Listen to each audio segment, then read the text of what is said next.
நிலையான புகழுக்குரிய தூய்மை மிகு நற்கருணைக்கு எல்லா காலமும் ஆராதனையும் புகழும் மாட்சியும் உண்டாக கடவது. இறை இயேசுவில் அன்பார்ந்த செண்பகனூர் பங்கு இறை மக்களை, மாதா தொலைக்காட்சி அன்பு நேயர்களை, இரக்கம் என்ற இந்த சிந்தனையில் சிந்திக்க உங்களை நான் அன்போடு அழைக்கின்றேன். இந்த நற்கருணை ஆராதனையில் இறைவனோடு இணைந்திருப்பதற்கு, இறைவனுடைய வார்த்தைகளை கேட்பதற்கு,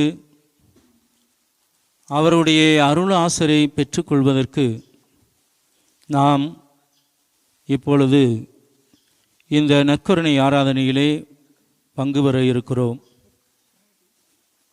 லூக்காஸ் நற்செய்தியிலே 10வது அதிகாரத்திலே நாம் பார்க்கின்ற பொழுது, ஆண்டவர் இயேசு கிறிஸ்து மார்த்தா மரியா இல்லத்திற்கு செல்கிறார். மார்த்தா பரபரப்பாக இயேசுவை கவனிப்பதிலே தன்னை ஈடுபடுத்திக் கொள்ளுகிறார். மரியாவோ ஆண்டவருடைய பாதத்தில் அமர்ந்து அவருடைய வார்த்தைகளை கேட்கவும் அவரோடு இருப்பதற்குமாக தன்னை உட்படுத்திக் கொள்ளுகிறார். மரியா நல்ல பங்கை தேர்ந்து கொண்டார் என்று ஆண்டவர் சொல்லுகிறதை பார்க்கிறோம். நற்கருணை ஆண்டவர் முன்னால் அமர்ந்திருக்கக்கூடிய நாம் ஆண்டவருடைய அந்த பிரசன்னத்தை உணர்கின்றவர்களாக, அவருடைய வார்த்தைகளை கேட்கின்றவர்களாக நாம் இந்த நேரத்தை செலவிடுவோம். இப்பொழுது என் உயிரே இறைவா என்ற இந்த பஜனை நாம் பாடுவோம். என் உயிரே இறைவா உன் திருவடி சரணம், உன் பதம் அமர்ந்து உன் முகம் காண என்னதவம் செய்தேன் நான், என்னதவம் செய்தேன்.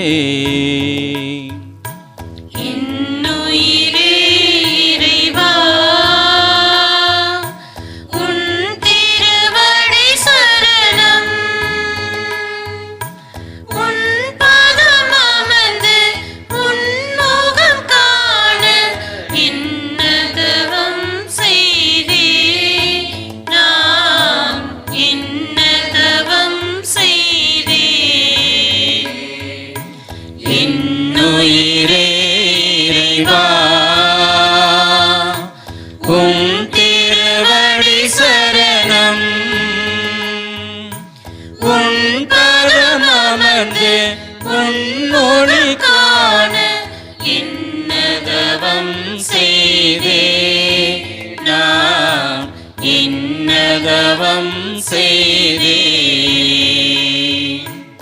என்னுயிரே இறைவா உன் திருவடி சரணம், உன் பதம் அமர்ந்து உன் மொழி கேட்க என்னதவம் செய்தே நான், என்னதவம் செய்தே.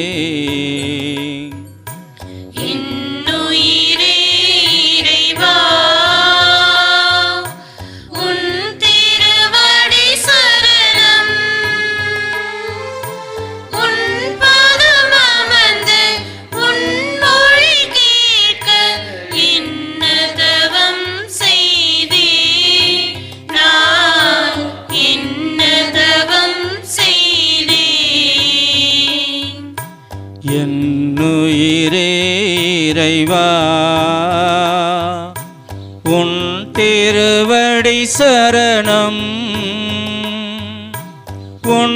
பாதம் அமர்ந்து உன் அன்பை சுவைக்க என்னதவம் செய்தே நான் என்னதவம் செய்தே. இன்னுயிரே இறைவா, உன் திருவடி சரணம்.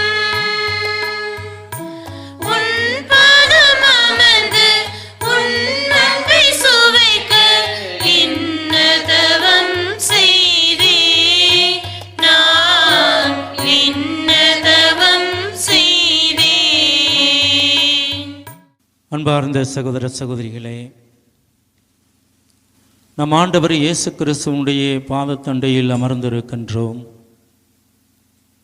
அவரிடமிருந்து அருள் ஆசீர்வாதங்களை பெறுவதற்கு, சுகம் பெறுவதற்கு, நம்முடைய தேவைகளை எல்லாம் அவரிடமிருந்து பெற்றுக்கொள்வதற்கு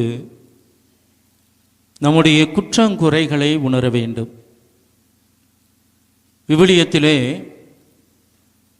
ஜெபிப்பது என்று சொன்னாலும், குணம் பெறுவதாக இருந்தாலும், எந்த ஒரு தேவையாக இருந்தாலும் முதலிலே தன்னுடைய குற்றத்தை உணர்கிறவர்கள் ஆண்டவரிடமிருந்து அருள் பெறுகிறார்கள். நம்முடைய குற்றங்குறைகளை ஆண்டவர் பாதத்தில் வைப்போம். நாம் செய்கின்ற தவறுகள் மற்றவர்களுக்கு தெரியாமல் இருக்கலாம். ஆண்டவருடைய பார்வையில் எதுவும் மறைவாய் இருக்க முடியாது.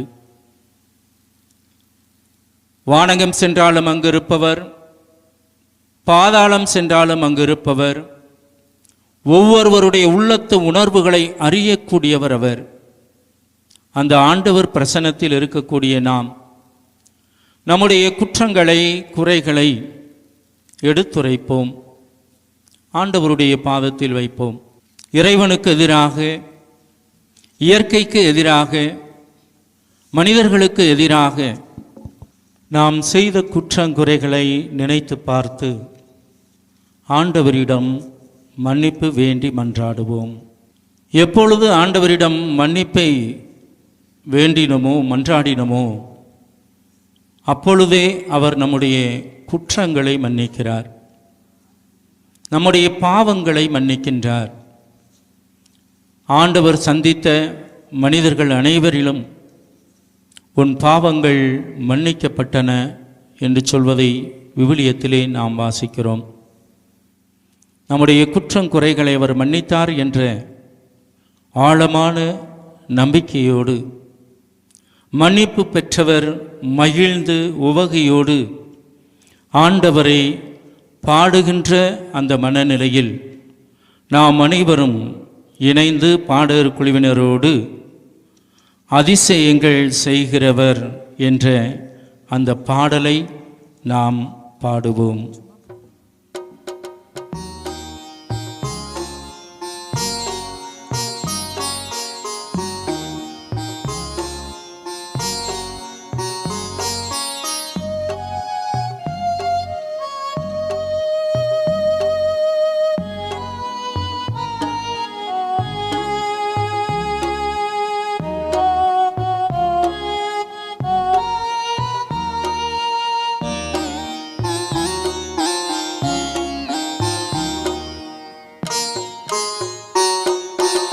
அதிசயங்கள் செய்கிறவர் நம் நடுவில் இருக்கிறார். அற்புதங்கள் செய்கிறவர் என்றும் நமக்குள் வாழ்கிறார்.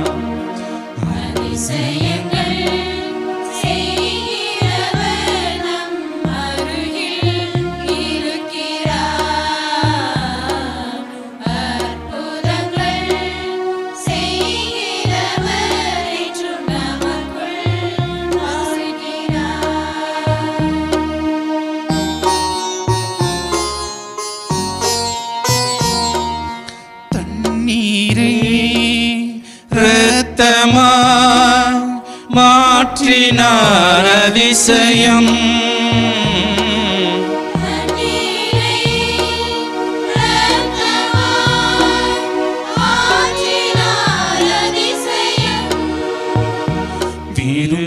தண்ணீரை திராட்சரசமாய் மாற்றினார் அதிசயம். பெரும் தண்ணீரை திராட்சரசமாய் மாற்றினார் அதிசயம். அதிசயங்கள் செய்கிறவர் நம் நடுவில் இருக்கிறார்.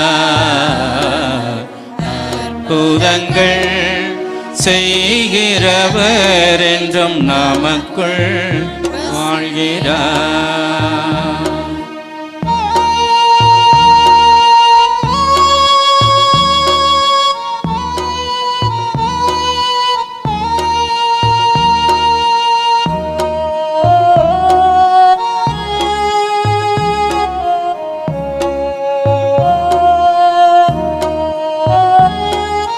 செங்கடலை இரண்டாக பிரித்திட்டார் அதிசயம்.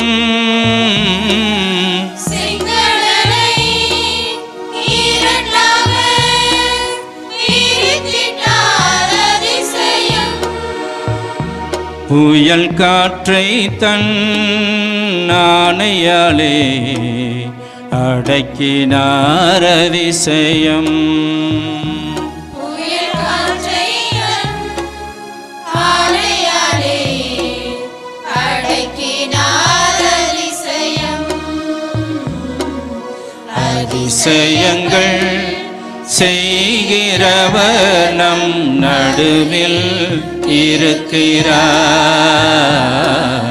அற்புதங்கள் செய்கிறவர் என்றும் நமக்குள் வாழ்கிறார்.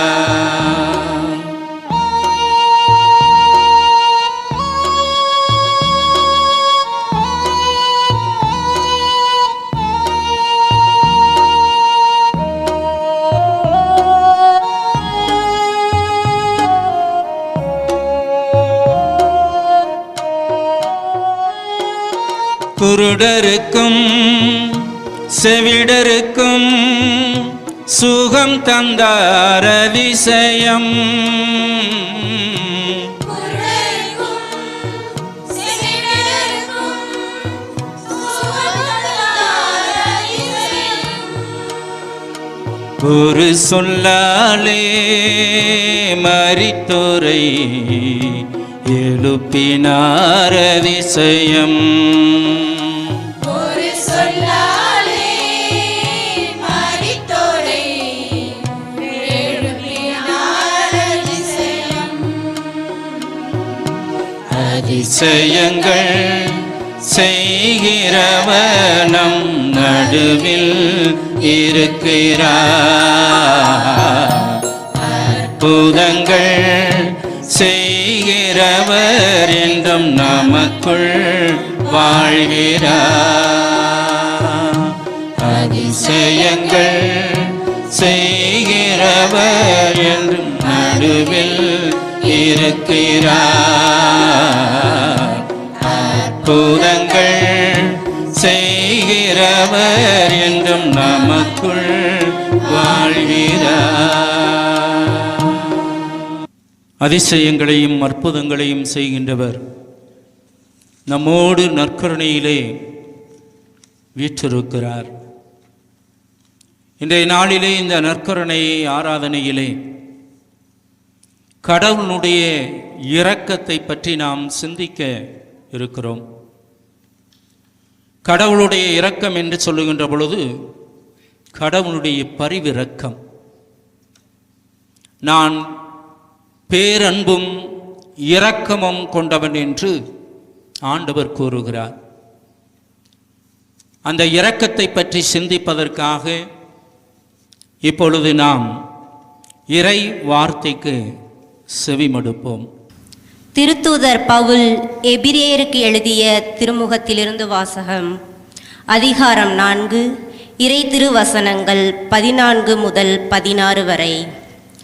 வானங்களை கடந்து சென்ற இறைமகனாகிய இயேசுவை நாம் தனிப்பெரும் தலைமை குருவாக கொண்டுள்ளதால் நாம் அறிக்கையிடுவதை விடாது பற்றிக்கொள்வோமாக.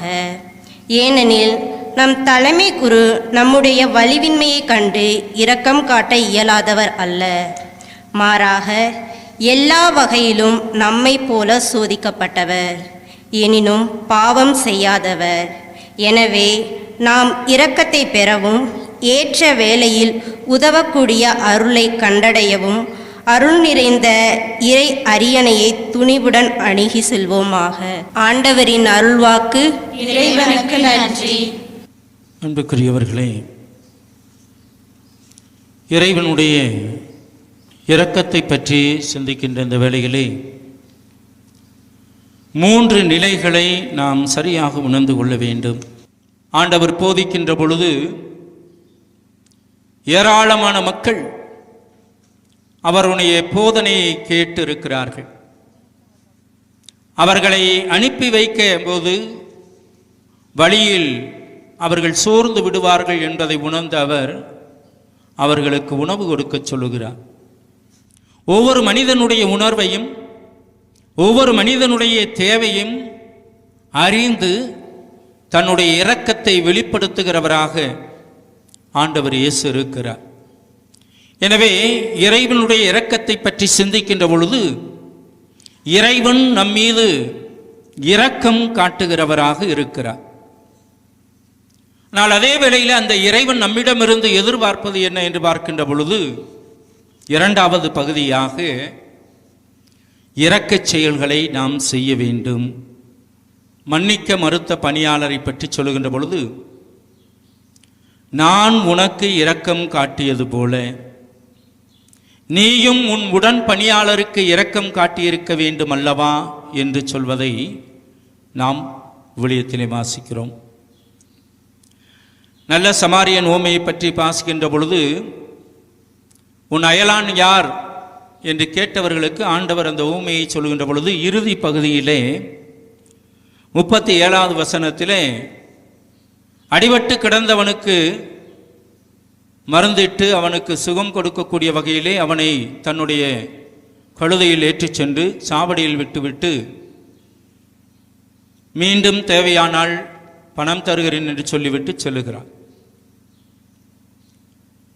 ஆண்டவர் அவர்களிடம் கேள்வியை எழுப்புகிறார். அந்த திருச்சட்ட அறிஞரிடம், இந்த மூவரில் யார் உமக்கு அயலார்? தேவையில் இருந்தவருக்கு இரக்கம் காட்டியவரே என்று அவர் பதில் சொல்லுகிறார். நீரும் போய் அவ்வாறே செய்யும் என்று சொல்வதை பார்க்கிறோம். இறைவன் இரக்க குணமுடையவராக இருக்கிறார் என்பது முதல் நிலை.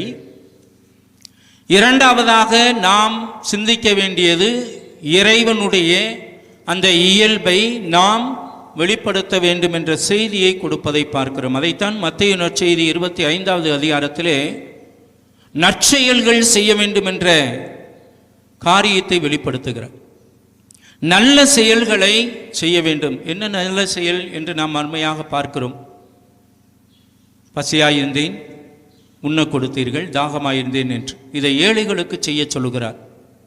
அதே போல விருந்து கொடுக்க விரும்புகிறவர்கள் லூகாஸ் நற்செய்தி 7வது அதிகாரத்திலே பார்க்கின்ற பொழுது ஏழைகளுக்கு, பார்வையற்றவர்களுக்கு, முடவர்களுக்கு இவர்களுக்கு உணவு கொடுங்கள் என்று. இந்த இரக்கச் செயல்களை செய்வதற்கு இறைவன் நமக்கு அழைப்பு கொடுக்கிறார். இந்த இரக்கச் செயல்களை செய்பவர்கள் அருளை, ஆசீர்வாதத்தை பெற்றுக்கொள்கிறார்கள். அதைத்தான் அந்த இறுதி பகுதியிலே நாம் பார்க்கின்ற பொழுது, இந்த ஏழை எளிய வறியவர்களுக்கு விருந்து கொடுக்கின்ற பொழுது, நேர்மையாளர்கள் உயிர்த்தெழும் பொழுது அவர்களோடு ஆசீர்வாதத்தை பெறுவீர்கள் என்று இறைவாக்கு சொல்லுகிறது.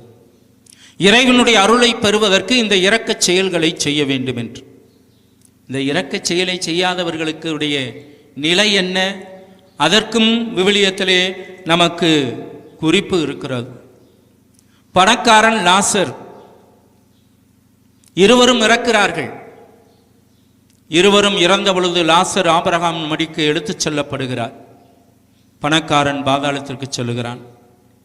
அங்கிருந்து ஆபிரகாமை நோக்கி மன்றாடுகிறான், தந்தை ஆபிரகாமே, லாசரின் நுனி விரலால் தண்ணீரை தொட்டு என் நாவை குளிரச் செய்யும் என்று. கிடைத்ததா? இல்லை. உங்களுக்கும் எங்களுக்கும் பாலம் இருக்கிறது. ஒருவர் அங்கிருந்து இங்கு வர இயலாது, இங்கிருந்து அங்கு வர முடியாது என்று சொல்வதை நாம் பார்க்கிறோம். எனவே இறைவனுடைய இரக்கத்தை நாம் உணர வேண்டும், அறிந்திருக்க வேண்டும். அறிந்த நாம் அந்த இரக்க செயல்களை செய்ய வேண்டும் என்று விரும்புகிறான். செய்கிறவர்களுக்கு வாருங்கள் என் தந்தையின் ஆசீர் பெற்றவர்களை என்ற அழைப்பு. செய்ய இயலாதவர்களுக்கு, செய்ய மாட்டேன் என்று சொல்லக்கூடியவர்களுக்கு இறைவனுடைய அந்த அருளை இழக்கின்ற நிலை என்பதை பார்க்கிறோம். எனவே இன்று இந்த ஆராதனையிலே இறைவனுடைய இரக்கம் அல்லது இறைவனுடைய பரிவிரக்கம் என்று சிந்திக்கின்ற பொழுது இதை நாம் ஆழமாக உணர வேண்டும். ஆழமாக உணர்ந்து ஆண்டவருடைய அருள் பெறுவதற்கேற்ற ஒரு வாழ்க்கையை வாழ்வதற்கான வரத்தை நாம் இந்த ஆராதனையிலே வேண்டுவோம். இரக்கம் நிறைந்த இயேசுவே என்ற இந்த பாடலை பாடகர் குழுவினரோடு இணைந்து நாம் பாடுவோம்.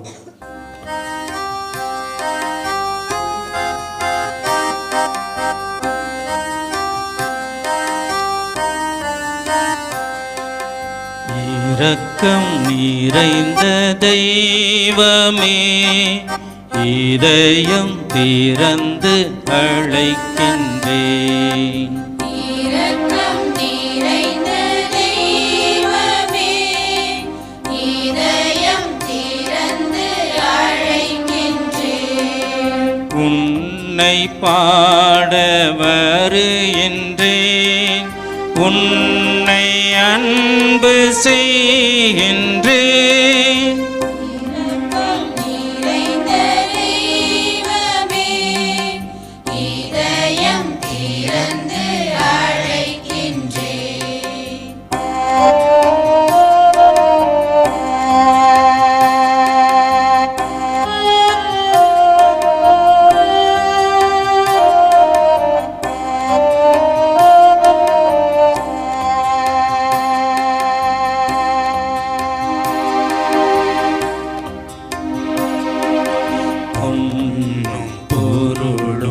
எனக்கு இருந்தாலும்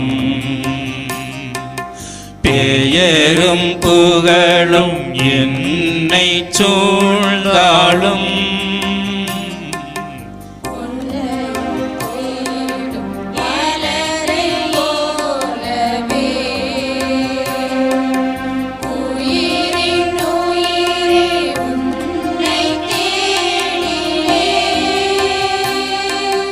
நிலவில்லா வானம் போலவே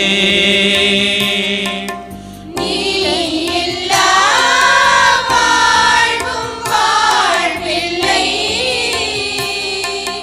நம்பிக்கையின் நாயகா, நலங்களின் தேவாவா, வார்த்தை ஒன்று பேசுமே, வளங்கள் எல்லாம் கூடுமே. இரக்கம் நிறைந்த தெய்வமே, இதயம் திறந்து அழைக்கின்றேன். உன்னை பாட வருகின்றேன், உன்னை அன்பு செய்கின்றேன். இரக்கம் நிறைந்த தெய்வமே, இதயம் திறந்து அழைக்கின்றேன்.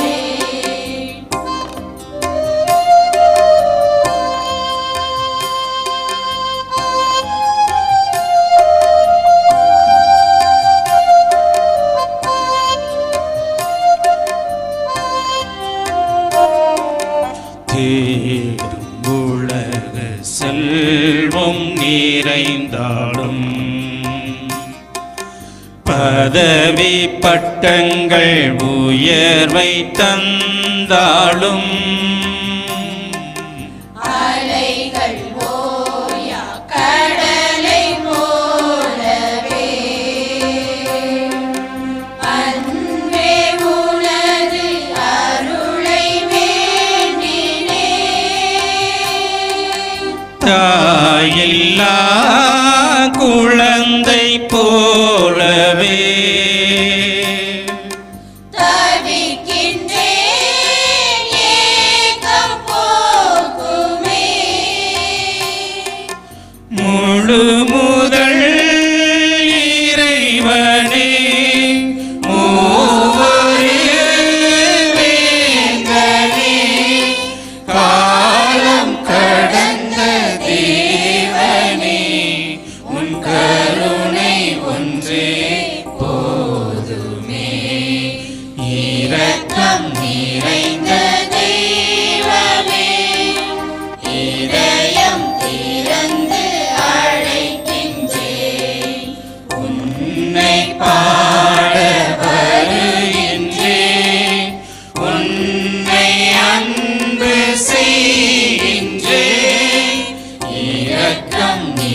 ஆண்டவர் உங்களோடு இருப்பாராக.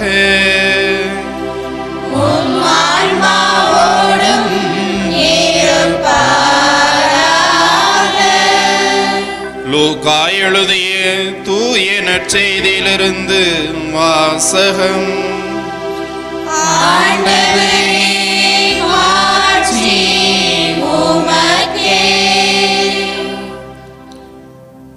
லூக்கா நற்செய்தி அதிகாரம் 10 இறை வசனங்கள் 30 முதல் 37 வரை. ஒருவர் எருசலேமிலிருந்து எரிகோவுக்கு போகும்போது கள்வர் கையில் அகப்பட்டார். அவருடைய ஆடைகளை அவர்கள் உரிந்து கொண்டு அவரை அடித்து குற்றுயிராக விட்டு போனார்கள். குரு ஒருவர் தற்செயலாய் அவ்வழியே வந்தார். அவர் அவரை கண்டதும் மறுபக்கமாக விலகிச் சென்றார். அவ்வாறே லேவியர் ஒருவரும் அவ்விடத்துக்கு வந்து அவரை கண்டதும் மறுபக்கமாய் விலகிச் சென்றார். ஆனால் அவ்வழியே பயணம் செய்து கொண்டிருந்த சமாரியர் ஒருவர் அருகில் வந்து அவரை கண்டபோது அவர் மீது பரிவு கொண்டார். அவர் அவரை அணுகி காயங்களில் திராட்சை மதுவும் எண்ணெயும் வார்த்து அவற்றை கட்டி தாம் பயணம் செய்த விலங்கின் மீது ஏற்றி ஒரு சாவடிக்கு கொண்டு போய் அவரை கவனித்து கொண்டார். மறுநாள் 2 தெனாரியத்தை எடுத்து சாவடி பொறுப்பாளரிடம் கொடுத்து, இவரை கவனித்து கொள்ளும், இதற்கு மேல் செலவானால் நான் திரும்பி வரும்போது உமக்கு தருவேன் என்றார். கள்வர் கையில் அகப்பட்டவருக்கு, இம்மூவருள் எவர் அடுத்திருப்பவர் என உமக்கு தோன்றுகிறது என்று இயேசு கேட்டார். அதற்கு திருச்சட்ட அறிஞர், அவருக்கு இரக்கம் காட்டியவரே என்றார். இயேசு, நீரும் போய் அப்படியே செய்யும் என்று கூறினார். ஆண்டவரின் அருள்வாக்கு. கிறிஸ்துவே, உமக்கு புகழ்.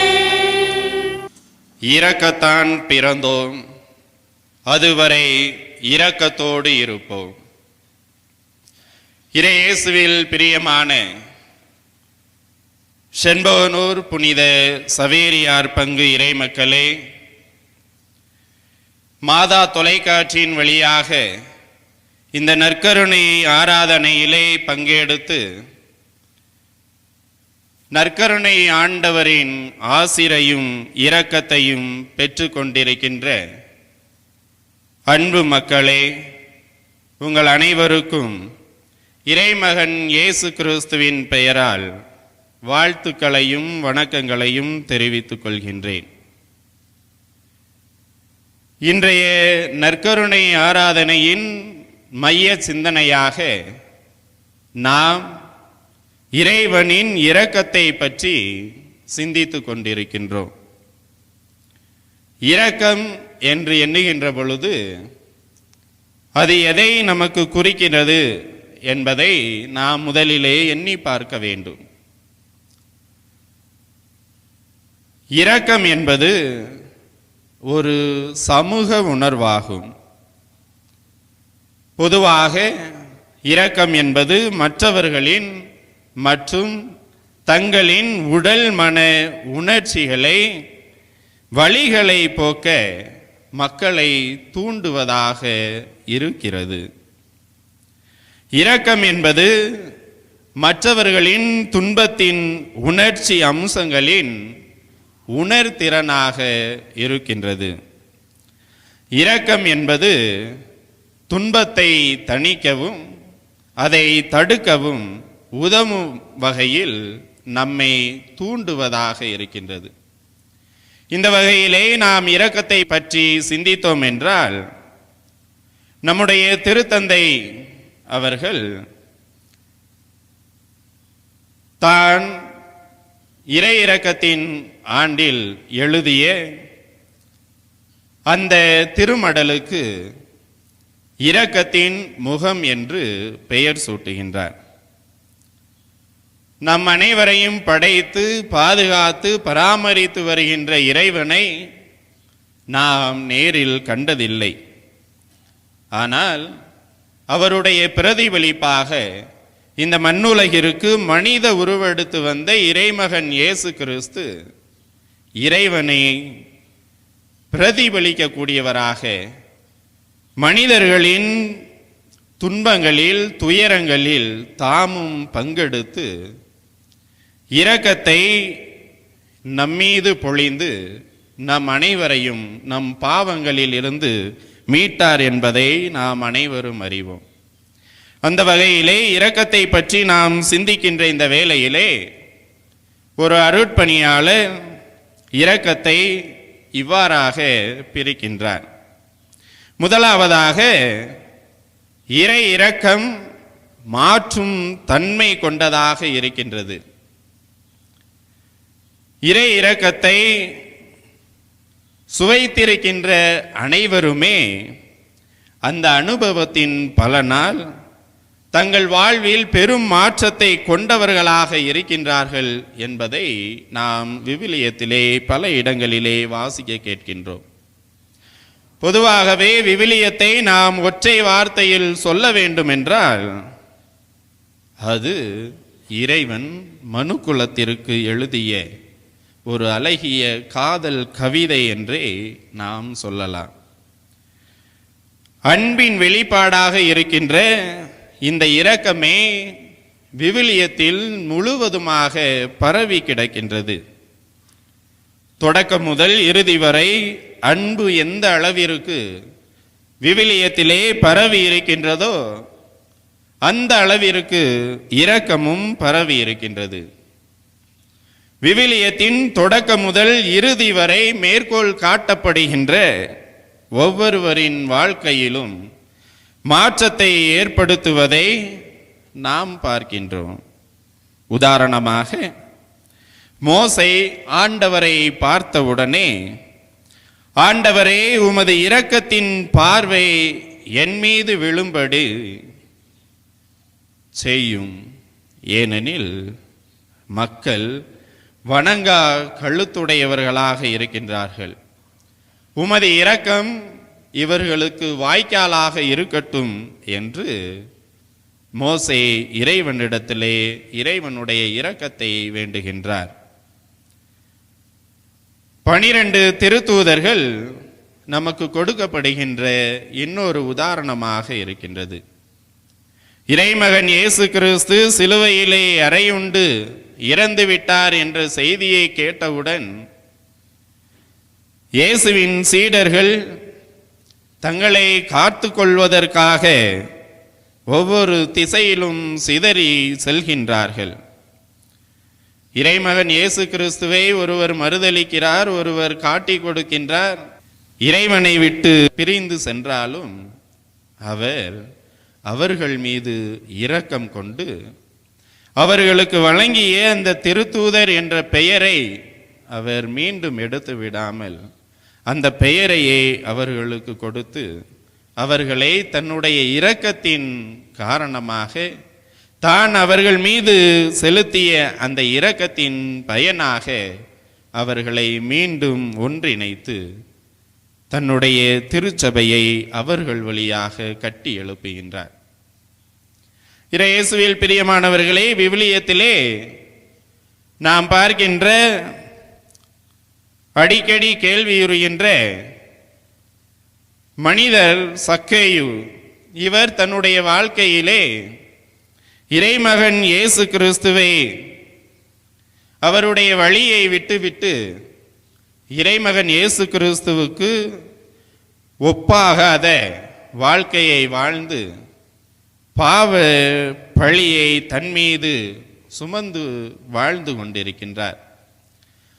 அப்படிப்பட்டவர் இறைவனுடைய இரக்கத்தை பெறுகின்றார், பெற்றவுடனே அவர் மனமாற்றம் பெற்று இறைவனுடைய அந்த பணியை எடுத்து சொல்பவராக மாறுகின்றார். ஆண்டவரின் இரக்கம் யார் மீதெல்லாம் விழுகிறதோ அவர்கள் அனைவருமே மாற்றத்தை கண்டடைகின்றார்கள். ஆண்டவரின் இரக்கம் நம்மீதும் விழுகின்றது. நாம் மாற்றத்தை ஏற்படுத்தக்கூடியவர்களாக அல்லது நம்மில் மாற்றத்தை உணரக்கூடியவர்களாக நாம் இருக்கின்றோமா என்பதை சிந்தித்து பார்க்க வேண்டும். இரண்டாவதாக, இறைவனின் இரக்கம் எல்லைகளை தாண்டிய இரக்கமாக இருக்கின்றது.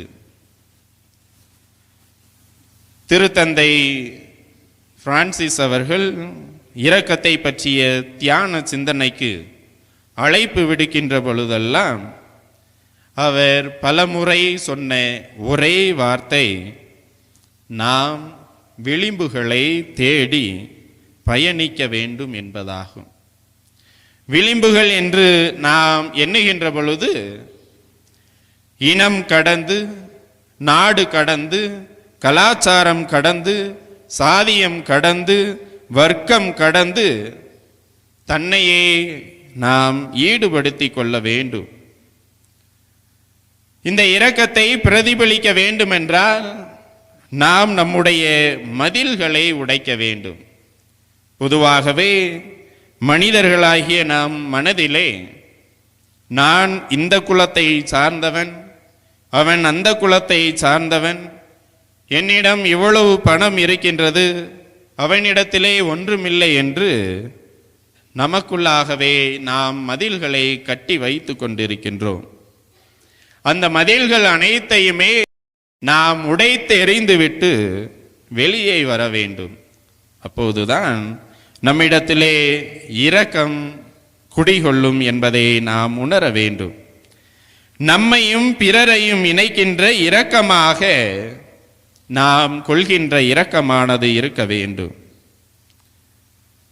உதாரணமாக கொரோனா காலகட்டத்திலே அந்த 1.5 ஆண்டுகள் நம்முடன் வாழ்ந்த, நமக்கு வழிகாட்டியலாக இருந்த, நம்மீது மிகவும் அன்பு செலுத்தக்கூடியவர்களாக இருந்த பல பேர் நம்மை விட்டு பிரிந்திருக்கின்றார்கள். அந்த கொரோனா தொற்று மனிதர்களை பதபதைக்க செய்த அந்த காலத்திலே பலர் இனம் கடந்து, நாடு கடந்து, கலாச்சாரம் கடந்து, மொழி கடந்து, வர்க்கம் கடந்து, சாதியம் கடந்து வேலை செய்ததனால்தான் இன்று நீங்களும் நானும் 4 சுவற்றுக்குள் இல்லாமல் இப்படி சுதந்திரமாக சுதந்திர காற்றை நாம் சுவாசித்து கொண்டிருக்கின்றோம். இப்படி நாம் கொள்கின்ற அந்த இரக்கமானது எல்லைகளை தாண்டிய இரக்கமாக இருக்க வேண்டும். மூன்றாவதாக, இரக்கம் தன்னையே தியாகமாக்குவதாக இருக்க வேண்டும். இரக்கத்தின் வெளிப்பாடு எது என்பதை புனித பவுலடிகளார் ரோமேயருக்கு எழுதிய திருமுகம் 5ஆம் அதிகாரம் 8வது இறைவசனத்திலே இவ்வாறாக கூறுகின்றார். நாம் பாவிகளாய் இருந்தபோது கிறிஸ்து நமக்காக தன் உயிரையை கொடுத்ததன் வழியாக கடவுள் நம்மீது கொண்ட அன்பை வெளிப்படுத்துகின்றார்.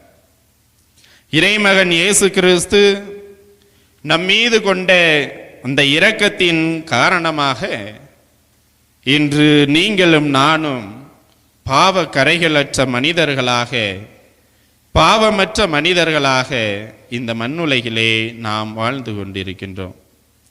எனவே இரக்கம் கொண்ட மனிதர்கள் அனைவருமே தங்களையே தியாகம் செய்பவர்களாக இருக்க வேண்டும்.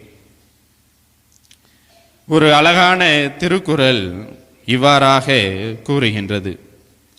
மண்ணோடு இயந்த மரத்தனையர் கண்ணோடு இயந்து கண்ணோடாதவர். அதாவது ஒருவருக்கு கண் இருந்தும் கூட அந்த கண்ணுக்குரிய அன்பும் இரக்கமும் இல்லாவிட்டால் அவர் மரத்துக்கு ஒப்பானவரே ஆவார். இயேசுவில் பிரியமானவர்களே, நாம் அனைவருமே பல்வேறு விதமான பணிகளில் பல்வேறு விதமான அலுவல்களில் ஈடுபட்டு கொண்டிருப்போம். நாம் உதவுவதற்கு பல்வேறு விதமான நேரங்கள் நமக்கு கிடைத்திருக்கும். நம் கண்ணெதிரே பல பேர் துன்பத்தினால் வாடிக்கொண்டிருப்பார்கள்.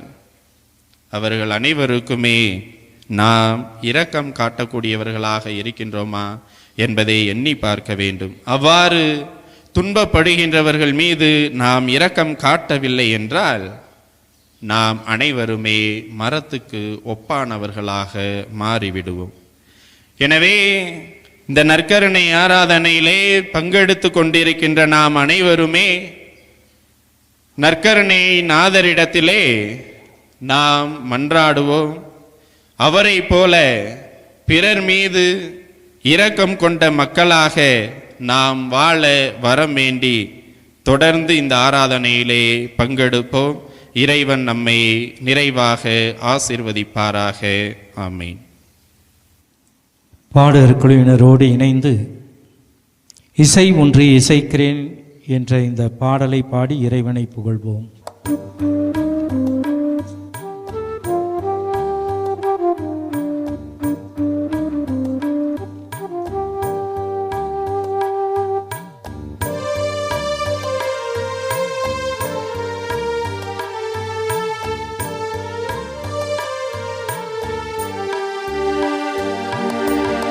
இசை ஒன்று இசைக்கின்றேன் இறைவா எளிய குரல்தனிலே. இசை ஒன்று இசைக்கின்றேன் இறைவா எளிய குரல்தனிலே. என் இதய துடிப்புக்களோ என் இசையின் குரலுக்கு தாளங்களே.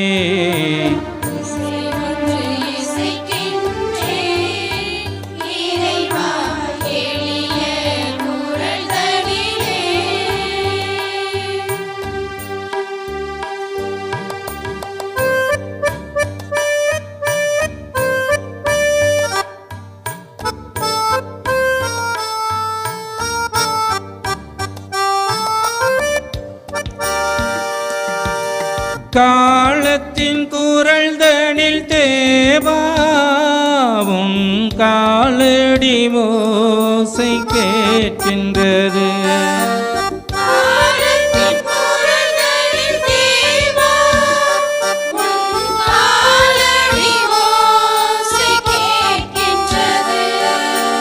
ஆதியும் அந்தமும் ஆயினாய்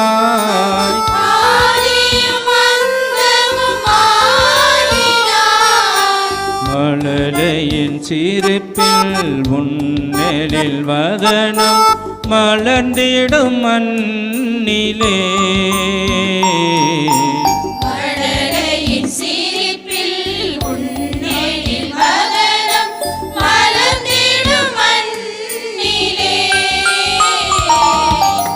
இசை ஒன்று இசைக்கின்றேன் இறைவா எளிய குரல்தனிலே.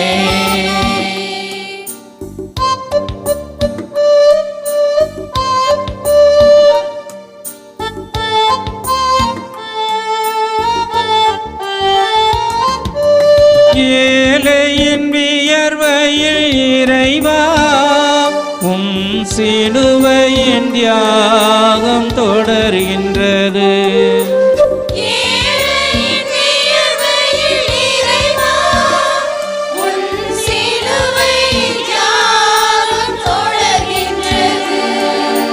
சமத்துவம் எம்மில் வாழ்ந்திட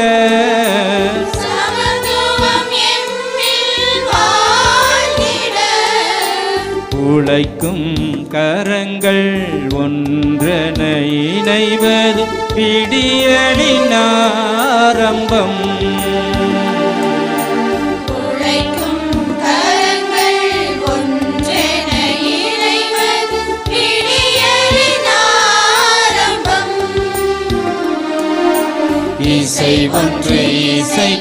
இசைக்கின்றேன் இறைவா எளிய குரல்களிலே இசை ஒன்று இசைக்கின்றேன் இறைவா எளிய குரல்களிலே என் இதய துடிப்புகளோ என் இசையின் குரலுக்கு தாளங்களே இசை ஒன்று இசைக்கின்றேன் இறைவா எளிய குரல்களிலே. இறைவனை நோக்கி மன்றாடி கொண்டிருக்கக்கூடிய அத்தனை நல்ல உள்ளங்களுக்காகவும் நாம் இப்பொழுது நம்முடைய ஜெபங்களை இறைவன் பாதம் வைத்து சமர்ப்பிப்போம். அன்பு தந்தையே இறைவா, உம் திருவுடலாம் திருச்சபையை வழிநடத்தும் திருத்தந்தை, ஆயர்கள், குருக்கள், கன்னியர், துறவரத்தார் மற்றும் பொதுநிலையினர் ஆகியோர் அனைவரையும் உம் பாதம் அர்ப்பணிக்கின்றோம். உம் பணியை தங்கள் வாழ்வாக்கி இறை மக்களை அன்பின் சமூகமாக கட்டி எழுப்பவும், உம் அன்பு கட்டளைகளை தங்கள் வாழ்நாள் எல்லாம் கடைபிடிக்கவும் தேவையான அருளை பொழிய வேண்டுமென்று இறைவா உம்மை மன்றாடுகின்றோம். ஆண்டவரே, எங்கள் மன்றாட்டை கேட்டருளும். ஞானத்தின் ஊற்றே எம் இறைவா, சிறு குழந்தைகளை என்னிடம் வரவிடுங்கள், அவர்களை தடுக்காதீர் என்றவரே, எம் கிராமத்தில் உள்ள சிறு குழந்தைகள் அனைவரும் ஞானத்திலும் அன்பிலும் ஒழுக்கத்திலும் வளர்ச்சி பெற்று விளங்கவும், என்றும் உன் அன்பு பிள்ளைகளாக வளரவும் உம் வல்லமையை இவர்கள் மேல் பொழிய வேண்டும் என்று இறைவா உம்மை மன்றாடுகின்றோம். ஆண்டவரே, எங்கள் மன்றாட்டை கேட்டருளும். நலம் அருளும் நல் ஆயனே இறைவா, உடல் நலக் குறைவினால் மருத்துவமனையிலும் தங்கள் இல்லங்களிலும் இருந்து சிகிச்சை பெறும் ஒவ்வொரு நல்ல உள்ளங்களுக்காகவும் உம்மிடம் மன்றாடுகிறோம். உமது அன்பு கரங்களால் அவர்கள் ஒவ்வொருவரையும் தொட்டு குணப்படுத்த வேண்டுமென்று இறைவா உம்மை மன்றாடுகின்றோம். ஆண்டவரே, எங்கள் மன்றாட்டை கேட்டருளும். அன்பு இறைவா, எங்கள் ஊரை நிறைவாக ஆசீர்வதியும். அனைவரும் உடல் உள்ள சுகம் பெற்று எங்கள் கடமைகளை சரிவர செய்யவும், ஒற்றுமையுடன் தொடர்ந்து வாழவும், செய்கின்ற தொழில்களில் வெற்றி காணவும், எமது பங்கின் வளர்ச்சியில் பங்கு தந்தையுடன் முழுமையாக ஒத்துழைக்கவும், எடுத்துக்காட்டான மக்களாக வாழவும் அருள் பொழிய வேண்டுமென்று இறைவா உம்மை மன்றாடுகிறோம். ஆண்டவரே, எங்கள் மன்றாட்டை கேட்டருளும். இறைவனிடம் மன்றாதியதை பெற்றுக்கொண்டோம் என்ற நம்பிக்கையோடு இறைவனை எங்கும் அவருடைய வல்ல செயல்களை எடுத்துரைக்கக்கூடியவர்களாக இருப்பதற்கு இயேசு எனது இறைவன் என்று எடுத்துச் சொல்லுவேன் என்ற பாடலை பாடுவோம்.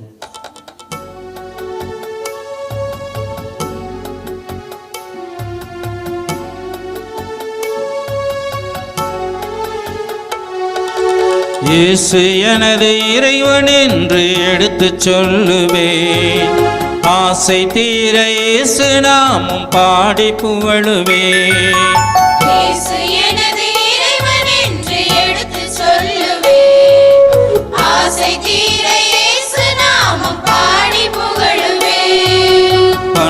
பாடுவேன் எந்நாளிலே, பாடாத ராகங்கள் நான் பாடுவேன்.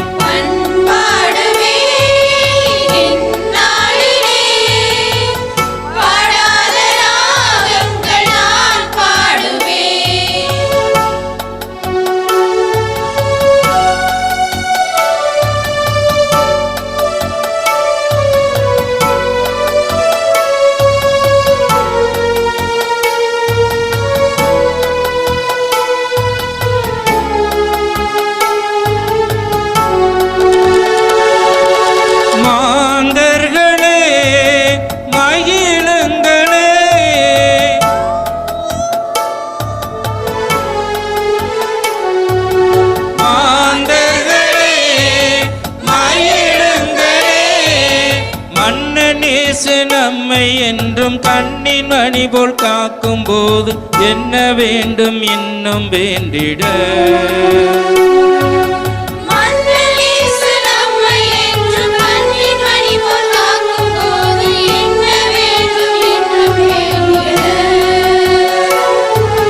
இயேசு எனது இறைவன் என்று எடுத்துச் சொல்லுவேன். ஆசை தீர இயேசு நாமம் பாடி புகழுவேன்.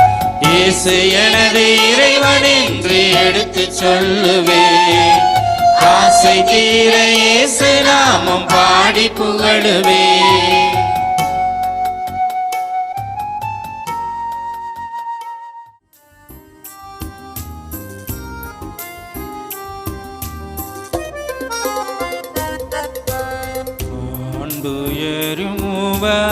அருளடையாளத்தை தாழ்ந்து பணிந்து ஆராதிப்போம். பழைய நியம முறைகள் அனைத்தும் இனி மறைந்து முடிவு பெறுக. புதிய நியம முறைகள் வருக.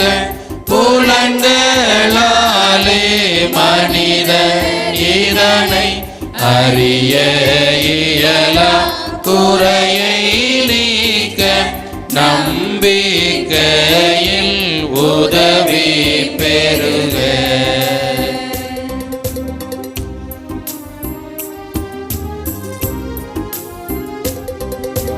தந்தை அவர்க்கும் மகன் அவர்க்கும் புகழ்ச்சியோடு வெற்றியாக்கும் மீட்பின் பெருமை ஆட்சிமையோடு வலிமை வாழ்த்து யாவுமாக இருவரிடமாய் வருகின்றவராம் தூய ஆவியானவர்க்கும் அளவில்லாத சம புகழ்ச்சி என்றுமே உண்டாகுக. ஆமென்.